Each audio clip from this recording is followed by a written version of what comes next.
रामायण, ये नाम सुनते ही कितनी सारी बातें याद आ जाती है ना? बचपन में सुनी कहानियां, टीवी पर देखा हुआ वो सीरियल, ये कहानी हम सबके जीवन का, हमारी संस्कृति का एक बहुत ही गहरा हिस्सा है। कहानी तो मोटी मोटी हम सबको पता है, राम ने रावण को हराया, अच्छाई की जीत हुई। सिंपल। पर क्या ये कहानी इतनी ही सीधी है? असल में इस जानी पहचानी सी कहानी के अंदर ना कई ऐसे सवाल छुपे हुए हैं जो आज भी दिमाग में घूमते हैं। तो चलिए कुछ सवालों की बात करते हैं। सबसे पहला और शायद सबसे बड़ा सवाल, श्री राम असल में कौन थे?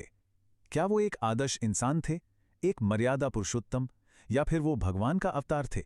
या फिर हो सकता है कि ये सवाल ही गलत हो। अच्छा, फिर हनुमान जी को लीजिए, हम उन्हें वानर कहते हैं, पर वही वानर संस्कृत का इतना बड़ा ज्ञानी कैसे हो सकता था? मतलब एक जानवर और इतनी सधी हुई विद्वानों वाली भाषा, ये बात थोड़ी अटकती है ना? और रावण, 10 सिर, क्या सच में उसके 10 सिर थे? जरा सोचिए तो, एक दरवाजे से निकलना कितना मुश्किल रहा होगा। मतलब ये बात सोचने में भी अजीब लगती है। और फिर टेक्नोलॉजी की बात आती है। पुष्पक विमान, एक उड़ने वाली मशीन जो मन की स्पीड से चलती थी, हजारों हजारों साल पहले। ऐसी एडवांस टेक्नोलॉजी, ये कैसे मुमकिन था? ये सवाल तो आज के साइंस को भी चक्कर में डाल दे। तो अब सवाल ये उठता है कि इन सारी पहेलियों के जवाब मिलेंगे कहाँ? क्या कोई एक ऐसी जगह है जहां इन सब का एक क्लियर कट आंसर हो? और मजे की बात यह है कि हाँ, ऐसी एक जगह है। जवाब एक ही सोर्स में है, ओरिजिनल टेक्स्ट में। और वो सोर्स है महर्षि वाल्मीकि की लिखी हुई रामायण। जी हाँ, ये वो पहली, वो ओरिजिनल कहानी है जिसे खुद वाल्मीकि ने श्री राम के समय में लिखा था। बाद में जितनी भी रामायण लिखी गईं, वो सब इसी से निकली हैं।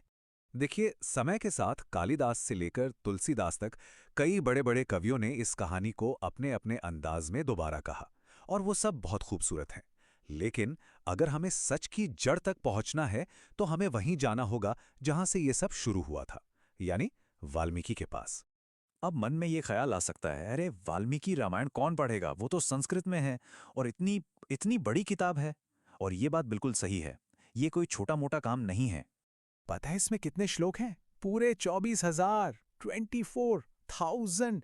आज की मोटी से मोटी किताबों को भी मिला लें तो भी उससे कहीं ज्यादा है। और ये 24,000 श्लोक, पता है कितने चैप्टर्स में बटे हैं? 500, 500 सरगाज। मतलब इसका साइज ही ऐसा है कि कोई भी देखकर घबरा जाए। और एक और बात है, कई लोग इसे बस एक धार्मिक किताब कह के साइड में रख देते हैं कि भाई ये तो पूजा पाठ की चीज है, आज की लाइफ में इसका क्या लेना देना।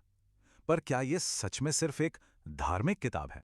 ये जानना बड़ा दिलचस्प है कि खुद वाल्मीकि इसे क्या मानते थे। क्या वो इसे एक धार्मिक ग्रंथ की तरह देख रहे थे, या उनकी नजर में ये कुछ और ही था? यहीं से ना सारी बात पलट जाती है। जब ब्रह्मा जी ने वाल्मीकि को रामायण लिखने को कहा तो उनके शब्द थे, रामस्य चरितम कुरु। मतलब राम का चरित्र लिखो, उनकी लाइफ स्टोरी बताओ। उन्होंने ये नहीं कहा कि कोई पूजा पाठ की किताब लिखो। उन्होंने इसे एक बायोग्राफी, एक जीवन कथा के तौर पे लिखने को कहा था। और वाल्मीकि ने अपनी इस रचना के लिए एक बहुत पावरफुल शब्द इस्तेमाल किया, इतिहास। इतिहास शब्द का अगर हम संधि विच्छेद करें तो बनता है इति ह आस, जिसका मतलब होता है ऐसा ही हुआ था। और यहीं पर मिथोलॉजी और इतिहास का फर्क समझना बहुत जरूरी है। अंग्रेजी का शब्द मिथोलॉजी अक्सर उन कहानियों के लिए यूज होता है जो शायद सच ना हो, लेकिन उनमें कोई मैसेज छुपा होता है। पर इतिहास का मतलब है अ रिकॉर्ड ऑफ इवेंट्स, यानी जो सच में हुआ। ये दावा करता है कि ऐसा ही हुआ था। दोनों में जमीन आसमान का फर्क है। तो फिर से हम उसी सवाल पर आ जाते हैं, रामायण को क्या माना जाए? एक कल्पना, एक माइथोलॉजी, या फिर एक हिस्टोरिकल अकाउंट, एक इतिहास? आज की दुनिया में यही सबसे बड़ी उलझन है। एक तरफ कुछ लोग हैं जो इसे 100% सच मानते हैं, दूसरी तरफ वो हैं जो इससे बस एक कहानी समझते हैं। और ये मिथोलॉजी जैसे शब्दों ने कन्फ्यूजन को और भी बढ़ा दिया है। तो आखिर सच है क्या? देखिए, किसी भी नतीजे पर पहुंचने का सबसे सही तरीका क्या होता है? लोगों की राय पर जाने से बेहतर है कि सीधे सोर्स पर जाया जाए। क्यों न ये देखा जाए कि खुद वाल्मीकि ने असल में लिखा क्या था। और ठीक यही हम यहाँ करने वाले हैं। इस पूरी चर्चा में हम गीता प्रेस गोरखपुर की वाल्मीकि रामायण को अपना आधार बनाएंगे और सीधे ओरिजिनल कहानी की दुनिया में चलेंगे। मकसद यह है कि कोई भी फैसला सुनी सुनाई बातों पर ना हो, बल्कि असल सोर्स को जानकर हो। तो कोई भी फैसला करने से पहले, अपनी राय बनाने से पहले, एक आखिरी सवाल: क्या हम सब कहानी सुनने के लिए तैयार हैं?